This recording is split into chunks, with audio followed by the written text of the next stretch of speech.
Hello, good morning students. How are you all? I hope you all are doing well. So let's begin. Today we are going to talk about the Python. In Python, we are going to talk about the conditional statement. So first of all, we are going to start with the definition. What is the conditional statement? When we have two or more conditions, two situations in which we have to select one or either two, so we are going to use the conditional statements. So in Python we have if keyword to handle this type of situations. So let's see here.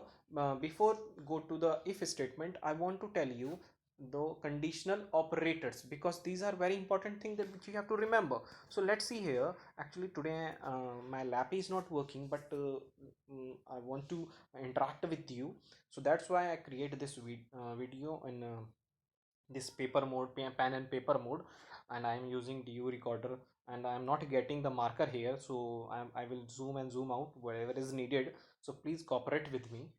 So first of all, please remember what is the conditional operators. So first conditional operator is equals to. When a is equals to b, means value of a is equals to value of b, that is called the equal operator. Next one is not equals. So here you can see in the one place of equal, it put a exclamatory symbol, so it is said a is not equals to b. Next is less than. A is less than b, means a value is less than to b. Next thing, less than or equals to. A is less than and equals to b. Greater than. A is greater than b, and greater than or equals to means after that greater you have to put a equal symbol. So these are the certain things which you have to remember. Please note down this thing on your copy and revise this thing, because these are very important thing. If you understood this condition, then you can go with this. So let's continue with the if. So here is the syntax for if text expression colon, when you press the enter, it will give a indent space. I think you are familiar with the indent space.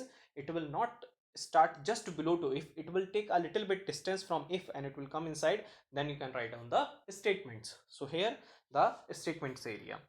So now make it sure, uh, when you are using the if, the condition should be true. Make it sure the condition should be true. If the condition is true, then you can come inside and you can make the you can run the program. For example, here a designer create a program, a programmer create a program in which user has to enter the value of age. If the value is fulfilling the condition, then he or she can go inside the statement, otherwise it will send you outside. So let's see here. First, age is equals to int, input enter your age, means it is, this line is asking about your age, you have to enter the age. Now the condition, if age is greater than equals to 18 and colon text expression, please make it sure which you have written earlier, means text expression, in which same place you have to put a condition. After that, as you will press the enter, you will get a indent space, as you can see in this program. After the blue this brown color, you can see the blue line, just indent by giving the indent space. The print, you can vote this year, it is saying you can vote this year. Now another print is also here, which is just below the if. This is a global line. When the condition is true, it will print the previous top line, means just below to just this one line, you can vote this year. And this, it will print this line also, because it is a global line, it will print always whether the condition is true, whether the condition is false. So make it sure.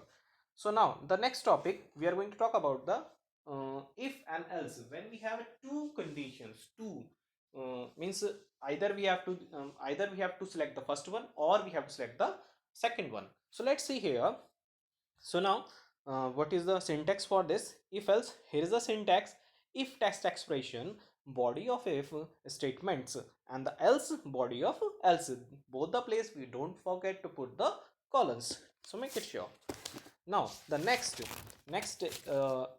program is here for your convenience, so that you can understand the thing. Age equals to int, input enter your age. If the age is greater than 18, print your you can vote this year, else you can try next year. Means the first statement, the first print is saying if the condition is true, then you can give the vote this year.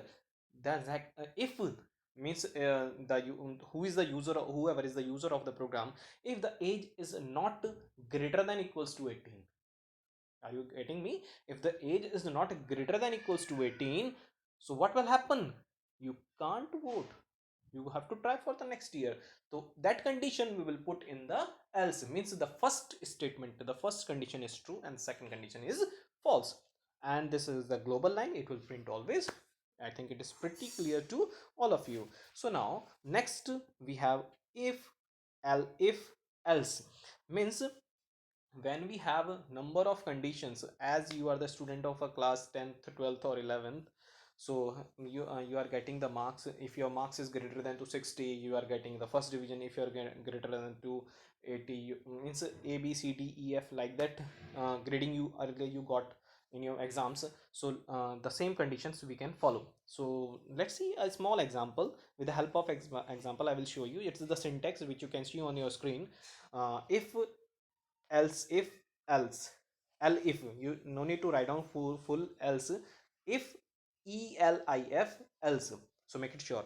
Okay, then the text expression is everywhere. So by the help of example I am going to show you this thing. So let's say a example: a equals to 200, b equals to 33. Now if b is greater than 2a, b is greater than 2a, then b is greater, you can see the condition is not true. So we have to move to the next condition to check this condition. So what we can do, else if a is equals to b, which is also not true. So this condition is not going to be fulfilled. So what is the next condition? A is greater than b. It will show you the output as a is greater than b. So you can make multiple programs on this, and you can use on your computer system. So now next we are going to talk about the AND operator. So what is the AND operator? When both the conditions are true, then we will go inside the if, otherwise it will not go inside the if. So let's see how we are going to use this one. Here you can see use of AND operator: a equals to 200, b equals to 33 and c equals to 500. When a is greater than b, बिल्कुल सही है. Okay, it's absolutely true. A is greater than b and c is greater than a. It is again correct. So it will come inside and it will show you both conditions are true. Make it sure in AND operator, when both the conditions are true, then we will come inside. Otherwise it will not allow us. Next thing, OR operator.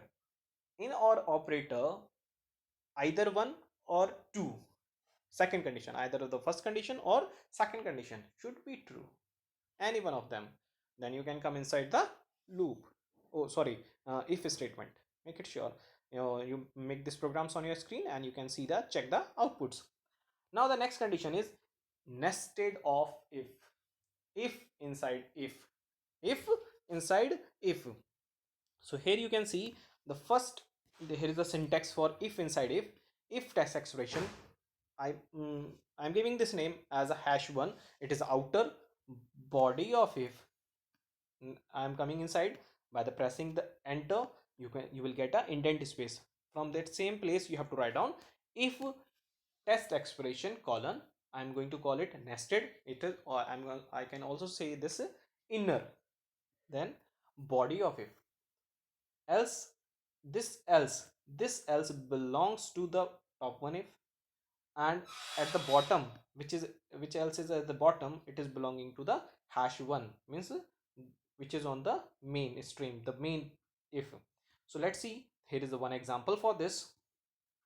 Okay, so here is an example: x equals to 41. If x is x is greater than to 10, print above 10. So here you can see the program and you can design this program on your screen and you check the output. So next thing, we are going to talk about a pass keyword. It is not a complete we are not going to complete this topic today. It will take a little bit more time. So I'm going to tell you about the pass keyword just now. It is mandatory, it is compulsory that you have to give a statement inside the if. It is written over there, it is mandatory. If you are not giving, it will show you the error. So if I don't want to give any statement, so what will do, I will use the pass keyword. this given program, you can see here this a equals to 33, b equals to 200, and if b is greater than 2a, then pass. It will not show you any output, but it will not show you any error. That's why I use the keyword here pass, which you can use. It will not show you error. If you are not going to use this pass keyword, it will show you a EOF error. So please make it sure that you have to check it this. So here is the one program for your exercise today. Print hello world. I want to print hello world if the condition is if a is greater than b. So here you can see in the third line dash a dash b dash print hello. So you have to give this line, you have to fill this line in comment section below. Please tell me the things, okay, what is the exact answer. I hope for today it is quite well. Please remain home, be safe. Thank you, have a nice day.